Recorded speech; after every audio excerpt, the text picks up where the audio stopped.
Great. Who reminded me? Salim. Salim. All right. Great. Thank you.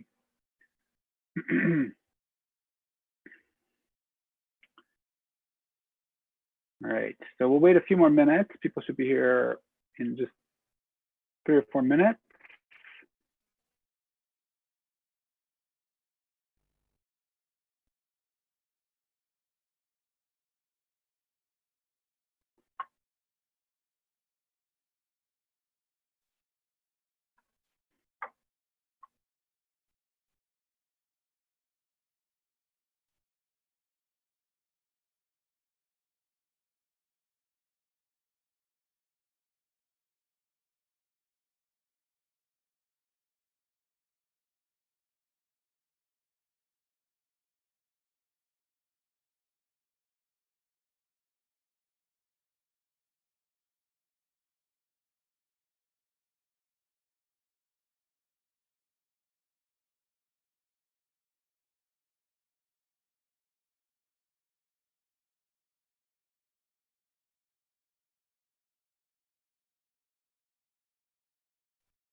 All right.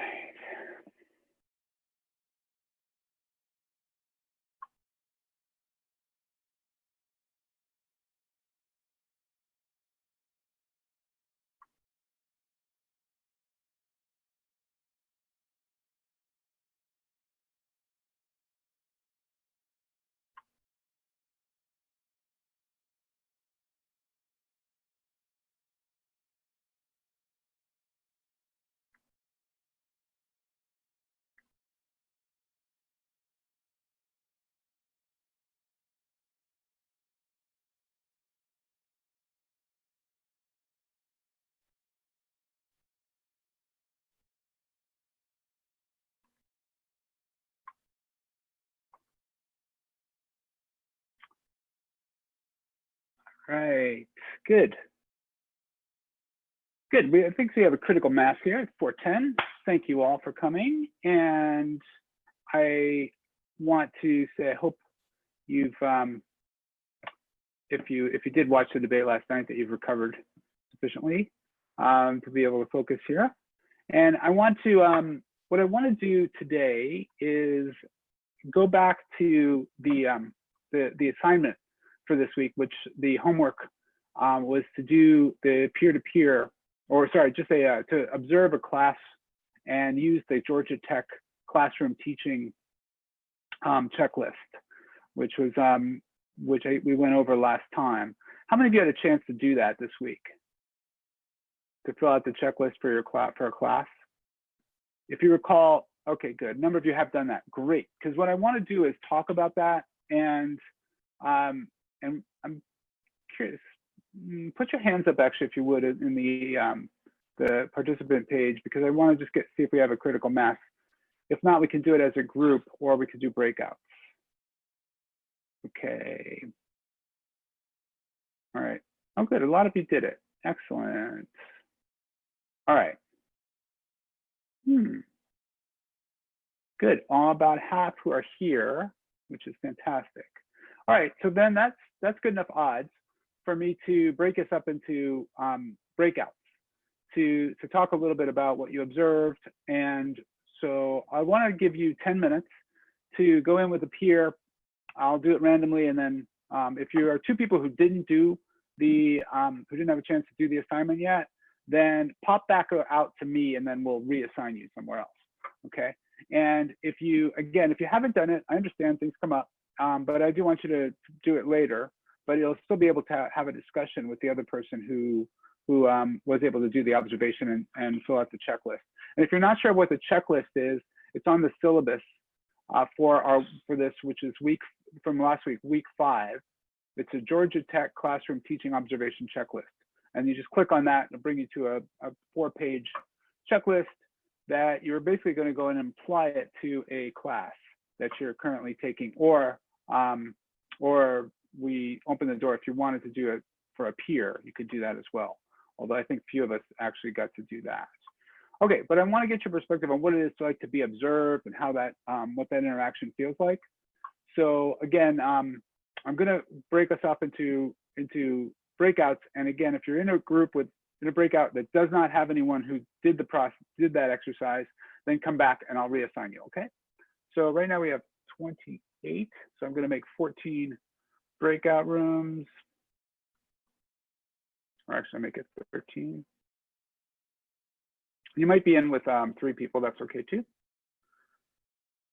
Create the breakout rooms. Options 10 minutes. Great. Okay, let's see how this goes, and then we'll meet back here, and also just take any notes about anything that interesting that you discovered, and then we'll talk about that as a group, as a collective. Okay, see you guys in 10.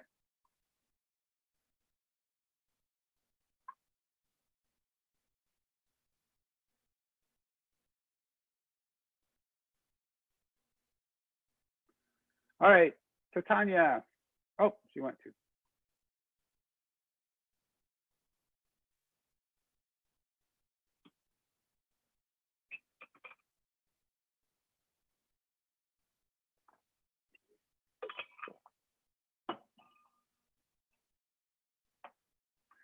Hi, Zinab.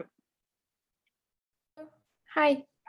Hi, we just broke up into breakout rooms. So I think I'm going to put you in a breakout room, okay? Okay. To talk about the assignment from the homework assignment from this Sure. week. Yeah, sure. So did you actually do it? Did you fill it out? Yeah, I did. You did? Yeah, good. I did. All right, yeah. Perfect. Good. So I'll put you in a room, and then I'll put you in room 13 for now, okay? Okay, sure. Okay.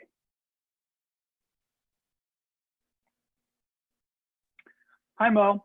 Hi, Professor. I think the breakout room I'm in, my partner is not online. Oh, okay. Okay, no problem. Which room were you in? My partner is called Chen, Li Wang Chen, I think. Oh yeah, Li Chen Wang. Yeah. Okay, Sure. I'll move you. I'm going to move you into group into 11. Okay. Okay, thank you. Sure.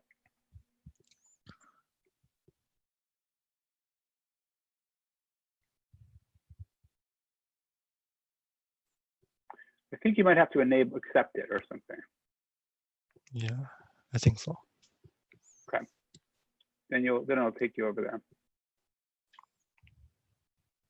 Did it not work? Uh, Let me try again. I'm going to go to take you to 10.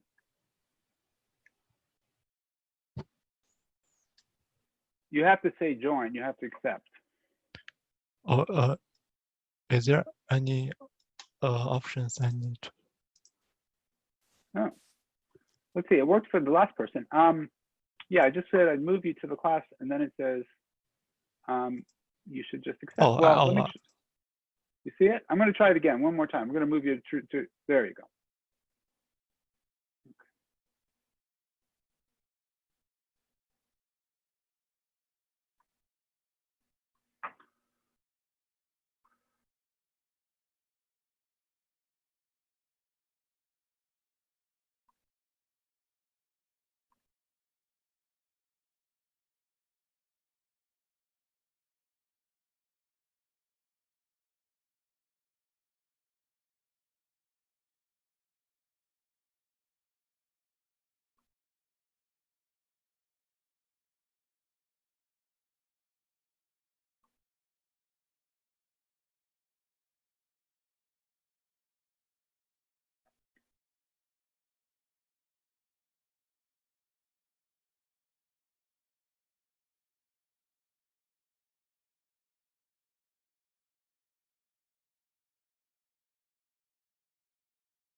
Oh, hi, Professor. Hi. Hold on a Oh, second. sorry, I came in a little bit late and I'm Oh, not in no the problem. room.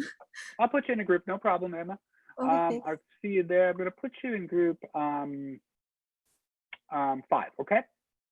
Okay, thank you. You just have to. I think you just have to accept, and then it'll put you in.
Hello, Ken. Can you Yes. send me to the breakout room? Yes. Hey, Eduardo. I'll send you off. We only have a few minutes left, but I'll put you in room 3. Okay. That's going to be talking about the teaching observations. You can just listen in. Thank you. There you go.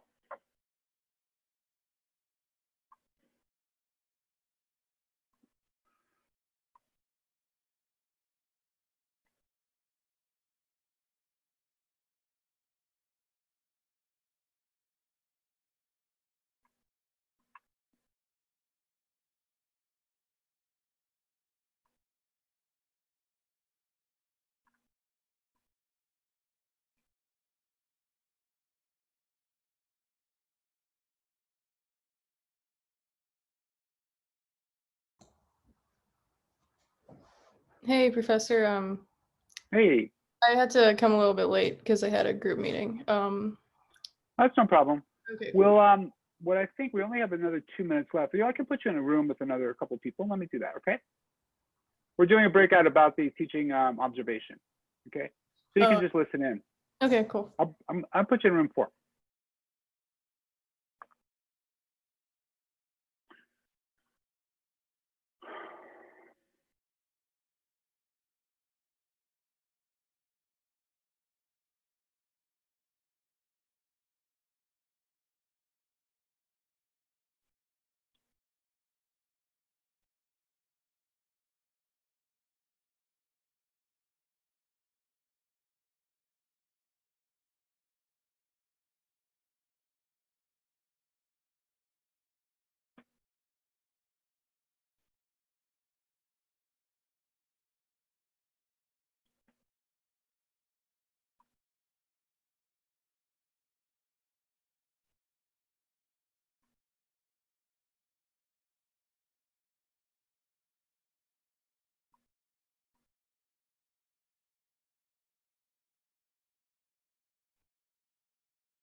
So Hey guys,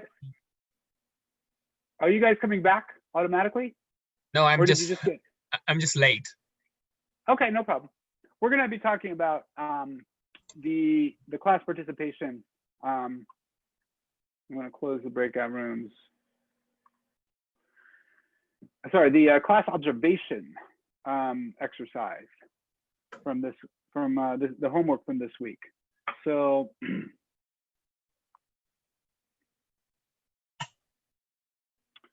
okay.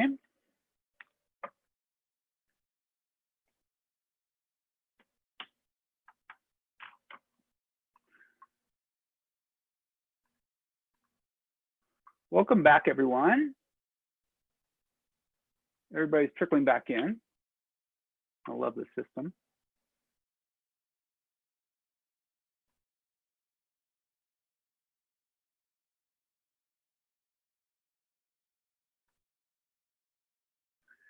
And oh.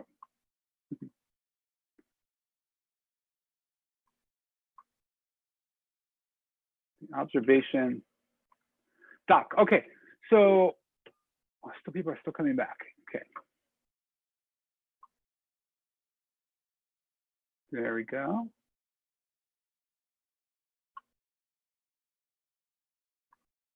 All right, so let's talk about the checklist and the experience that you guys had. And what I'm actually very curious to hear how the checklist, whether it was useful, if it was, if you felt that things could have been left out of it or added to it.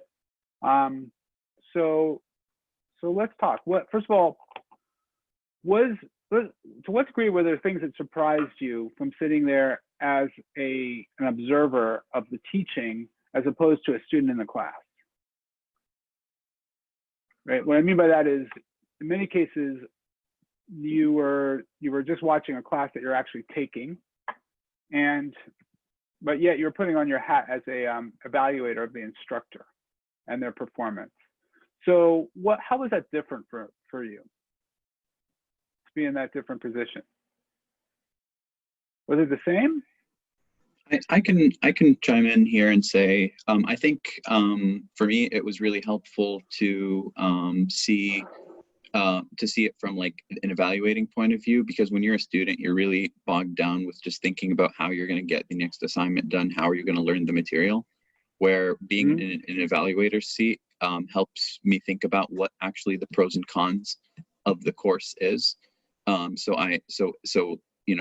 Although, like, for example, in my evaluation, the course that I was observing was one that's like very lecture slide heavy, and so it made me think about, if things were different, there would be other challenges in the course where now that because it's a lecture slide heavy course, it makes doing homework so much easier, for example, where if it was more interactive, then maybe not having those lecture slides as a resource would be more challenging when you get to getting the assignments done, or when you're doing the final project, or so on and so forth. So it just helped me get like a holistic view of like what the pros and cons are of the different modes of teaching.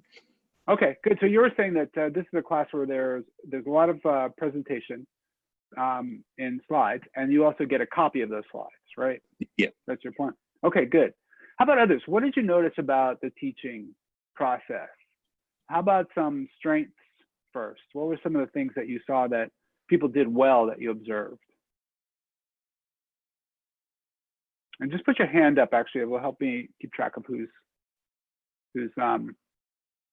there's more than one. You didn't say anything, nothing positive about any of the teaching you've observed? Okay, good. Claire. Yeah, my professor that I observed, he really tried. Claire, we can't hear you. Maybe. Oh. If you speak a little closer to your mic. Can you hear me now? Yeah. Okay, cool. Sorry. My professor that I observed, he really tries to encourage everyone to ask questions, as well as he has in class like kind of example problems, which I haven't had in a graduate level course. So I think that's really helpful. The con in class what? I'm sorry, I just didn't hear that last part. In class what? In class exercises to do, like actual problems, more back of the envelope type calculations. Yeah. So I think that was Okay. that's to reinforce the content. And how does it work with, does he assign that and then to everybody individually, you just sort of sit or gives you a break to go and work on it and then you come back, or how does it, are they breakout rooms, or how much Yeah. time do you have for something like that? That's actually one of the like it's good that I think there's a lot of good parts of that where I feel like he cares about us learning the material, but unfortunately the end result of it is a lot of stress, because even within the very first class he had us do these in-class exercises, and then he said, okay, here it is, go, you have 5 minutes and email me back your solution. So that was a Ooh. lot of stress at first, but they don't get factored into your grade. We learned that a few lectures in. Okay, all right, interesting. That, so we had them go on B courses, but he still has some in class like that where it's just like, okay, go. So it's almost like a little pop quiz. Yeah, a little bit, but just with the material he just explained. So. I see. Okay. All right. Well, there is a trend toward this idea of many more small evaluations rather than big midterms or even finals. And the idea is that this is a better way to evaluate while it's fresh. And it also is somewhat turning into an alternative to midterms and finals because it's very hard to do those remotely. So interesting. Okay. And you found that actually as a positive overall, even though it was a little stressful. It's both. Yeah. Okay. Okay. Yeah. Things can be stressful and positive. That's good. Okay. Thanks, Claire. That's good. And I'm curious about others while we're on that topic. One thing we are hearing a lot is that students really do like this idea of the chance to do some problem solving in class, and especially when they get to do it in pairs or in small groups. We're getting a lot of feedback to that effect. How have others had who are being GSIs now or have in the spring? Have you had similar experience in that regard? Giving your students that opportunity? It's especially nice because right now students really don't have the chance to get together. Some do, they have their friend circles, but many don't. They don't have a friend that they know. They are not having the chance to work with a partner. And to be assigned a random partner is actually kind of very nice for a lot of students, especially those who might be a little shy, because they just drop in with somebody. There's no judgment. Suddenly they're interacting with someone, right? And that can be it can really help with this feeling of isolation. And it's a really good way to learn, right? To try and reason out a problem with someone else. Okay, so let me ask this. Related to that, have you experienced doing that yourselves and in some of your classes, and do you like it? Is it a positive thing to be able to do some of this problem solving and actually it's a little bit of this flipped classroom? It's not the entirely flipped, but just taking a moment in a class otherwise and saying, let's go solve this problem. I'll give you 5 or 10 minutes to go do it. Is that something that appeals to you, or do you think it's a bad idea? Anyone? And we'll get to you, Robin. I've had a couple professors, one particular that has been doing this, and I like the idea of it. I think that in general, it's a great idea when you do this to maybe not have the time period that you give people to go off and like do calculations be super long, because if they start like going down the wrong like idea train, then they're going way down the rabbit hole of probably not the right idea. And also if somebody's like stuck, because we do, like in this class, we do very difficult things. And if you're stuck, then it sometimes can seem like a waste of time, because it's hard to get unstuck without, like if it's a pair, it's pretty hard to get unstuck without having like the professor drop into the breakout groups or something like that. I don't know, like keeping the time period short might be a way to not have that happen as much. That's good. Yeah, you don't want to leave somebody in a 30-minute breakout. They get completely lost and then they're just really frustrated. I don't know if there's a possibility of being able to raise your hand essentially from within a breakout room and get the professor's attention. Don't know. That would be a good functionality. There is a ask for help button when you're in the breakout room. You can do ask for help, and then the host, I believe, will be notified, and then you can join.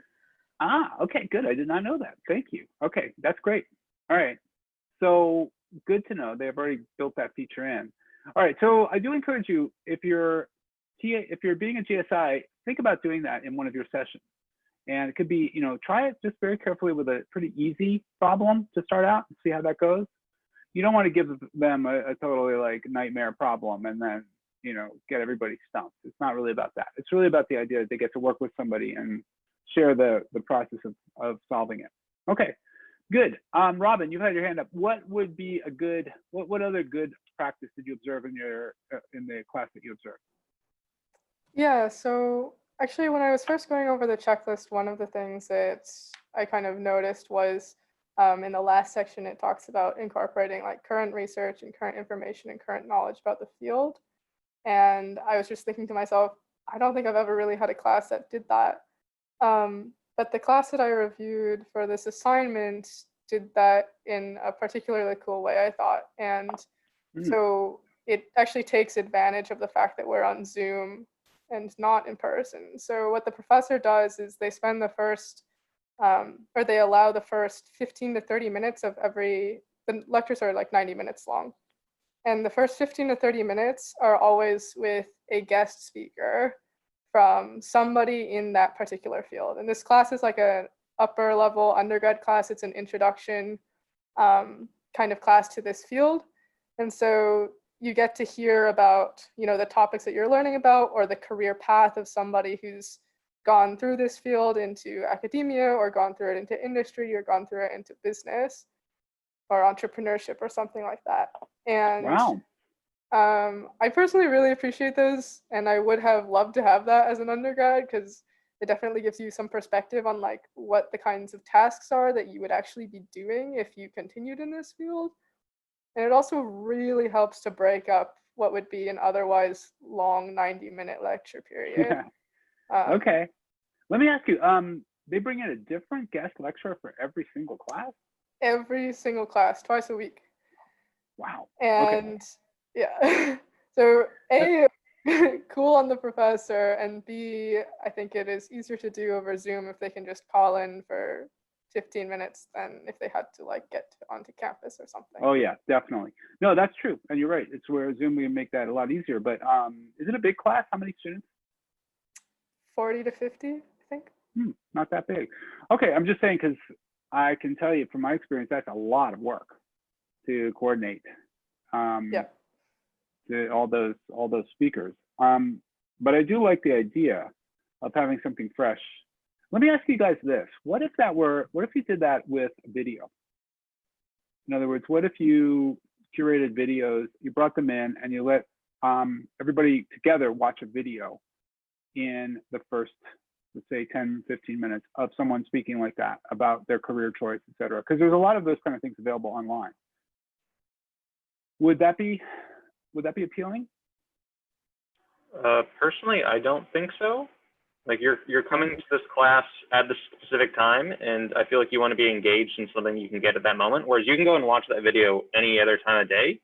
So it feels like you're losing out on an opportunity to gain that unique experience of being in class and learning from that specific professor or their specific connections. So personally, for me, I don't feel like a video is super engaging because you could just watch that any other time. Right. Well, actually, I'm actually curious. Let's talk about this for a minute because here's my question about that. I like watching movies in a theater because I like the collective feeling of it.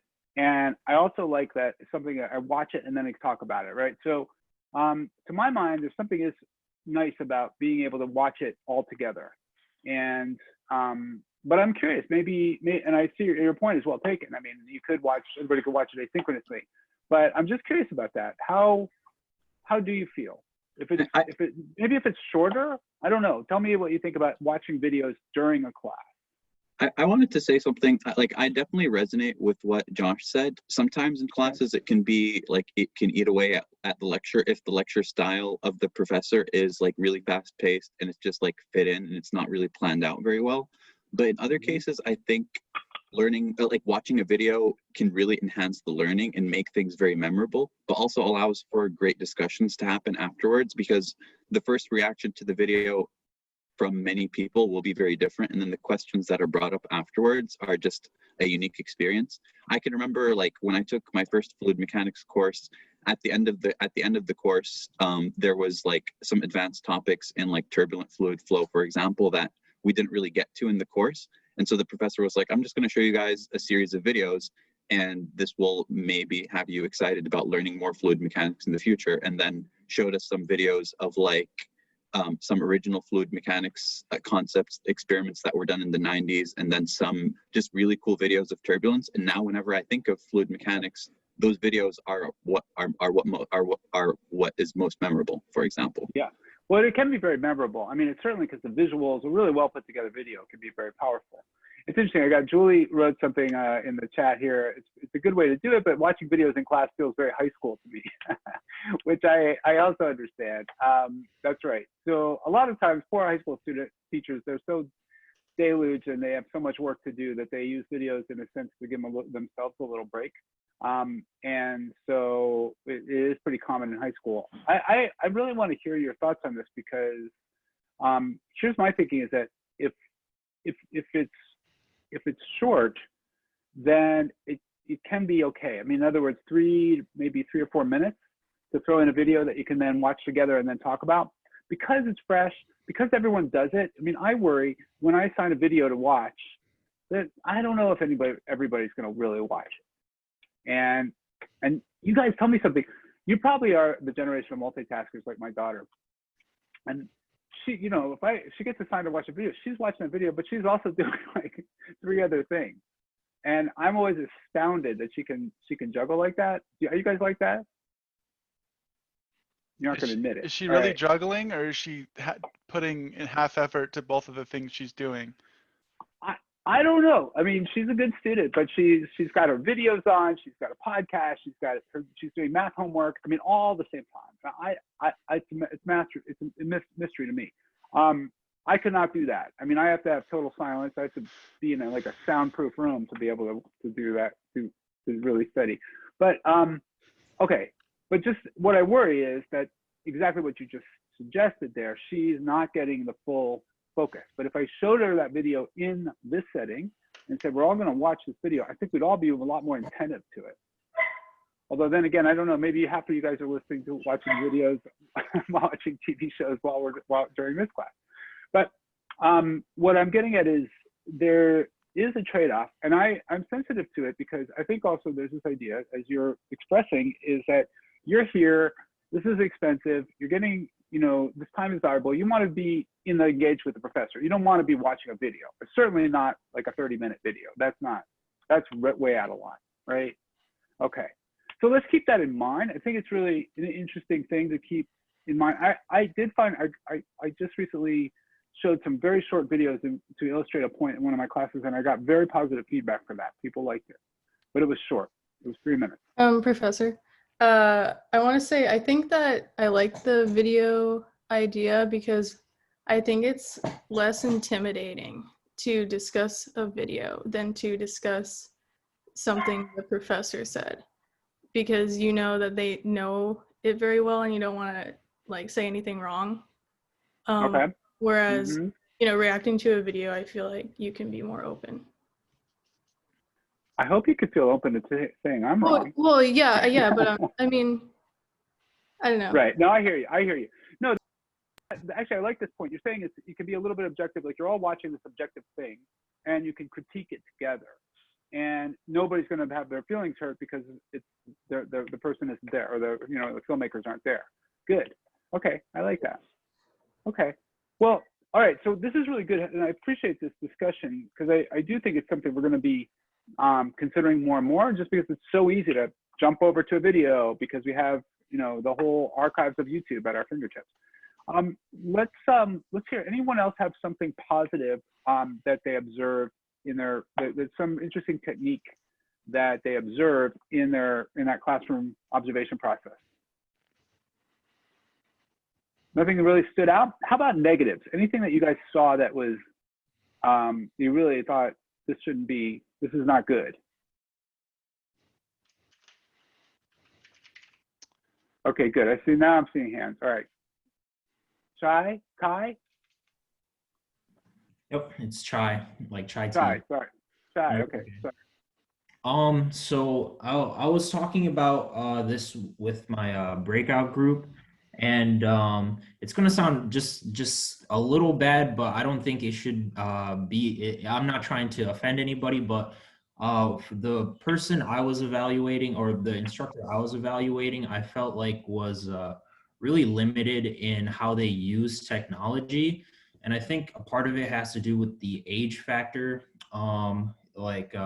A little bit of an older professor, and I think part of the issue becomes they're so comfortable lecturing a certain way. The transition to Zoom has really kind of I guess taken away some of the merits of their lecture style that they're so used to after so many years, that it doesn't necessarily, I guess, bleed through in the Zoom environment. And you know, they don't really make an attempt to correct it. And I don't think it's all a part of, I don't think it's 100% a blame on the lecturer or the instructor, because I do think a lot of like what the instructor bases how he responds to a class is people's faces and how they kind of like look when they see the material on the board or on a slide. I think he can really understand if students get it, and then kind of cater his approach in his lecture depending on, you know, how students look when they're looking at a material, how they're acting, their body language a little bit, and that part is kind of absent from it. So the class I was kind of I guess evaluating didn't really make any efforts to incorporate technology, and kind of taught a class as if we're all sitting in a classroom, but we're all just online. You know, it's like looking at a lecture and just listening to him talk. And I really, and you know, there's no difference between that and just looking at the stuff afterwards. And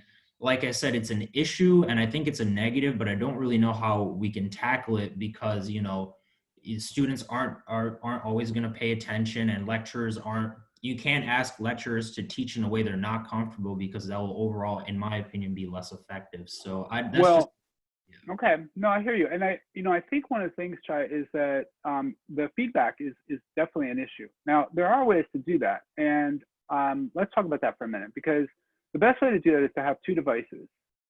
And so you have a screen open where you can see basically the faces of the students in the room. And now if it's a big class, you can only see a fraction, right? But you have that open, and then you have your second screen that you're sharing, that you're actually writing on. So it's actually, you think about it a little bit like writing on the board, where you're turned around, you don't see the class while you're writing, then you look up and you see the class. But if you encourage people to keep their cameras on, you can get a sense of it. And I will tell you, I very much see it in my students. I can pick up on those same signals. You can see it very clearly when they're starting to drift, and it's and you can just feel it.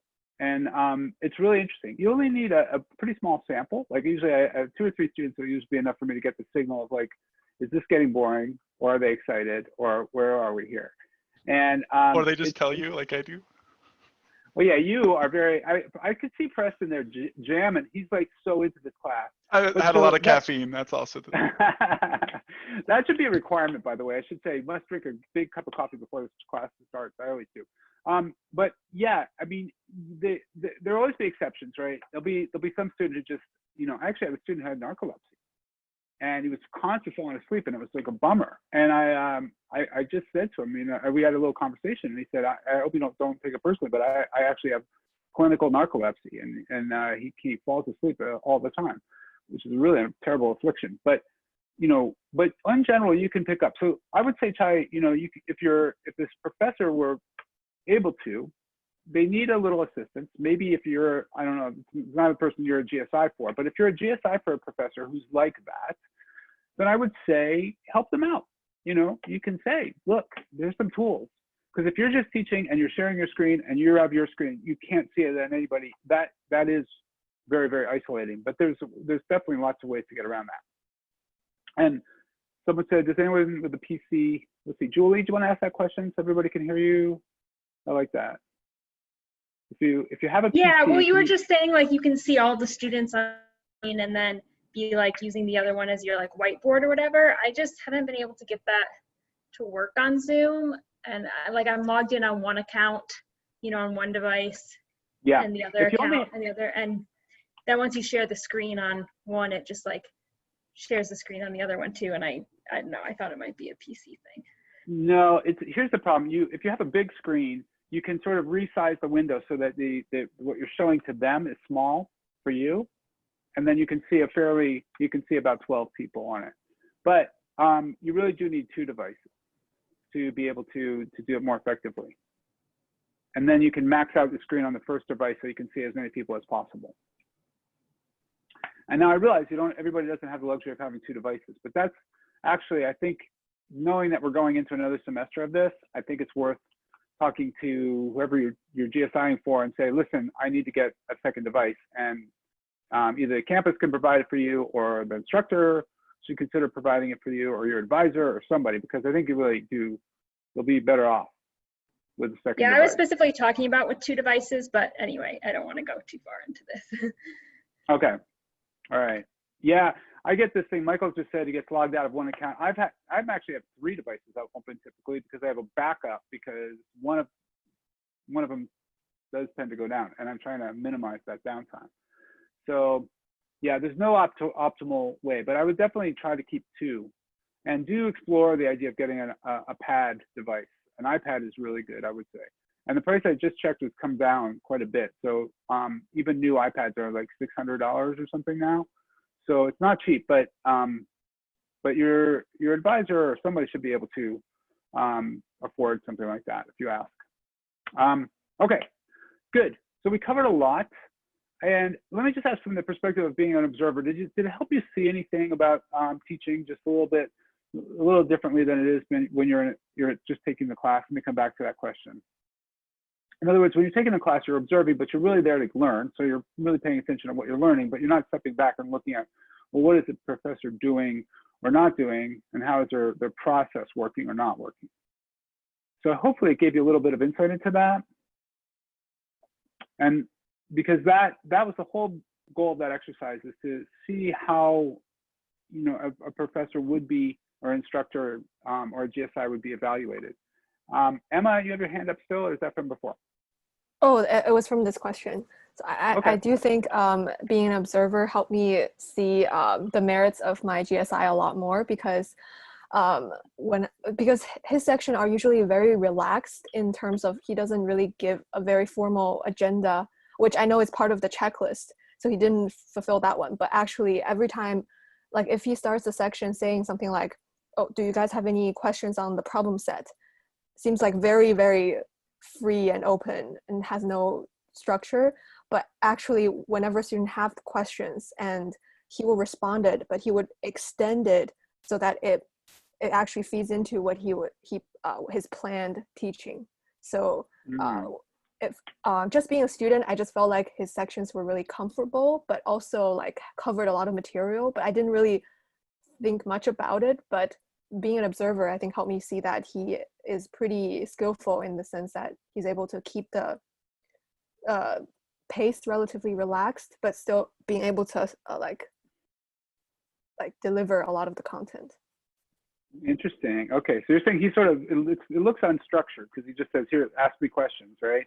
But then when a question comes in, he steers it around to cover the material he wants to cover. Yeah, high level advanced teaching. No, that's a great skill. A really good skill is learning how to segue a question into something else.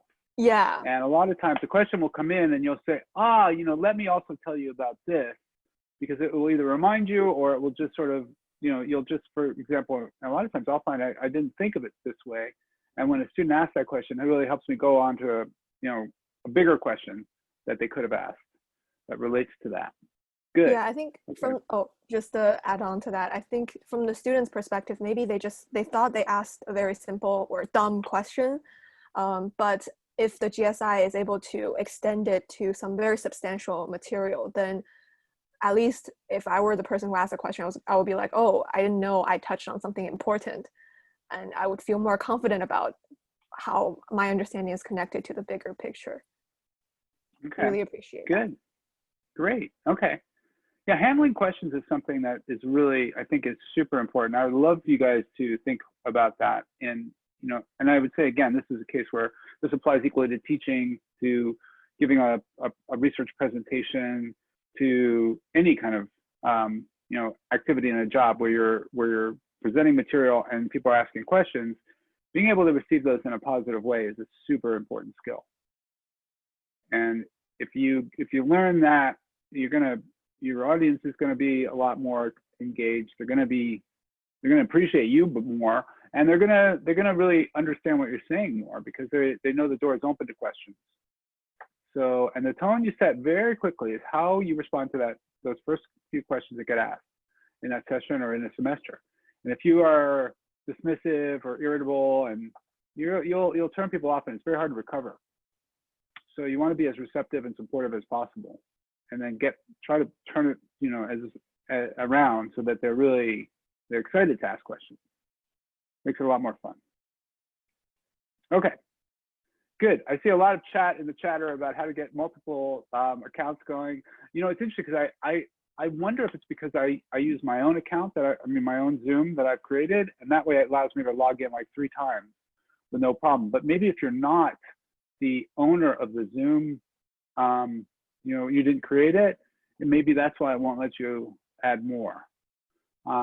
So experiment with that, and we'll, if anyone finds out, I'll try and check into it too. But having multiple accounts, being able to log in, basically it has multiple windows with your same face on it, can be very helpful. Okay, good. So now let's go on. I want to, it's funny because I was going to show you a little video clip, but I'm not going to. Let's see. There's a little discussion here. I really want you to, essentially this week, the challenge I want you to think about is how your own experiences, and when I say yours, and if you're a GSI, great. If you were a GSI, great. But if you haven't been, and you may not be, then think about your own experience giving a talk, kind of research talk. And I want you to think about what your own, I want you to write a 1-page report just describing some of those points that we raised in the second week about how to introduce yourself, how to engage with your audience, how to establish a rapport, answered questions, just like we just talked about. And I want to see if you can incorporate some of the feedback and the ideas that you learned that you've learned up till now into how this might actually reflect on your own future process of teaching or presenting. So it's a pretty simple assignment. Just want you to sort of think about how some of the ideas that we've been talking about in here might be useful. And we're less than halfway in the class, but I think it's a good time for you to do that. And then there's an assignment here, which is chapter 11 of the textbook on reading. It's about testing, homework, and grading. So I want you to just read that over, skim through that, and then we're going to talk about next week. And I'm going to let you go early today. We're going to talk about next week the idea of creating and grading homeworks. Okay. So there's also, we'll also be talking about there's a teaching guide from Berkeley. Again, there's a link on the syllabus about rubrics and confidentiality, things like that. But we'll talk about it. So as you read that chapter, think about homeworks and what makes them work well and what doesn't. Okay. And I wanted to start a discussion of that next week about the whole idea of homework and how to make it work effectively and not be either a burden or stress or think about. I wanted to hear what you have to say, and then we'll talk about it together. Okay. All right. So thanks everyone. I'm going to let you go early. And if you do want, I did put this video in here that we're not going to watch in class, but it's Robert Reich. We're on week 6. If you go into the syllabus, Robert Reich, who is one of our most amazing teachers because he was also Secretary of Labor in the Clinton administration, but he's an amazing speaker. He has a lecture. He's an award-winning teacher. He has a lecture that I linked here called "The Art of Teaching and the Practice of Leadership," and it's a 30-minute video. So I would like you to tune in and watch that at your own leisure, and I think you'll really enjoy it. He's such a pleasure to watch. Okay, So do it on whenever you want to, and I will see you guys this time next week. Thanks, everyone. Thanks, Bye. Professor. Thank you. Where's the link at? The link is, I put the link in the, Thank you you. know, the link, it's on the syllabus. I'll give you the syllabus link right here. Hold on. I do want to say the video for the science of learning was really awesome. Yeah, it was. Oh, you did like that? Yes. Oh, good. Okay, Sylvia Bunge's talk. Oh, okay, good. That was an experiment. I wasn't sure anybody was going to actually do it. Yeah, I actually did watch that. And I was going to ask, what would have been the benefit of watching it in class versus watching it at home as a homework assignment? Your argument was that there's something extra that you get when you watch it together. And I was wondering what your thoughts were on that, Ken. Since we're early. Well, the big thing, actually, I'm trying to figure out is, do people do it? You know, and you guys all do because you're into this class, and I appreciate that. But I'm curious if how many do, right? So how about this? Why don't we try to do an experiment? Let's see. We'll do a little experiment next week and see how many people watch the Robert Reich video, and then we'll talk about it, and we'll see who's participating and who's not. I think that'll be an interesting little experiment. Got Okay. it. Is Robert Reich the same guy for the last lecture? What do you mean the last lecture? The video, or the book, the last lecture, and the video, or is that another person? No, it might be him. He's very, yeah, I think that's right. He got, there's a movie about him, I think, right? Wait, let me just do a quick Google Robert search. Reich is huge. He's the best he's probably the best speaker I've seen. I mean, he's way up there with like Obama. Yes, he is. There's another great speaker, but I won't mention his name because he has a bad rep. Who? Hint, we went to war because of him. Great speaker, shitty person. Oh, okay. All right. This is the last lecture. There's a book also based on this lecture that he wrote. It's one of my favorites of all time. And it was when he was retiring. Oh yeah, that's Robert. Yep, that's it. Yep, that's the same guy. Yeah. But there, he's talking to a kind of graduating class, and it's the last lecture of the semester for a class he taught. But this short one that I assigned you is specifically about teaching, and maybe more addressed to GSI. But if you like him, you'll like this. Okay, cool. Yeah, and all right, perfect. I will see you guys next week. I'm sorry, Professor. Right. Just a friendly reminder, you should stop recording, I guess. Oh, hit the start recording? Stop recording. Stop recording. Thank you, Anthony. Okay, wait, yeah, you know, I think it happens automatically when I end. There's one thing I have to report to you, Professor. Salim, it's private. Okay, wait, can I just ask a really quick question, and then I will hop off the call? So for homework 6, what are we writing about exactly? I'm just a bit confused from the assignment and the syllabus and what you said in class. Okay, homework 6 is describe your own experience. I'm going to say teaching GSI or research presentation experience with reference to effective teachers and techniques you've experienced and of your own experience as a GSI. I'll take that out. With special emphasis on issues raised in week 2, such as making the introduction, establishing rapport, etc. Describe how you have or will incorporate the feedback incorporate these ideas. Incorporate material, I'm going to take that out, material from this course into your own future teaching or presentation. How's that? Got it, okay. And just a page. Talk about past experiences as like a TA at another institution, if it's like the equivalent of GSI as well? Yeah, that's perfectly fine. Yeah, that's great. Thank you so much. All right, thank you. Okay, Have a great day. You too. Thanks, Wayne. Hey, Anthony. Yeah, Professor, there is just an update I have to share with you.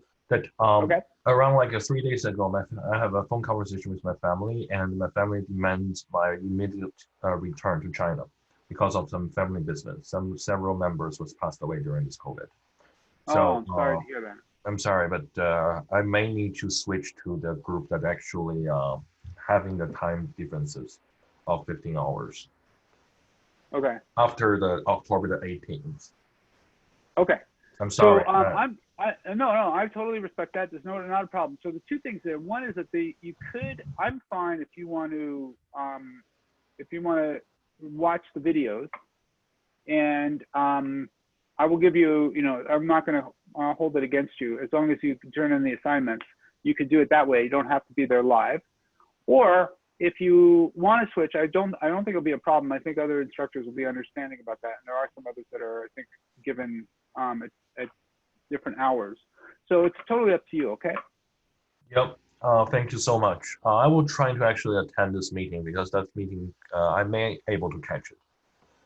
Okay. Well, I will that's try. great if you can, but don't feel any pressure. Again, I'm really flexible. I want to make it work for you, especially you're under a lot of pressure with other things. So don't worry. I mean, you can get a lot out of watching the recordings, which we'll make available to you, and then we'll work with you. Okay.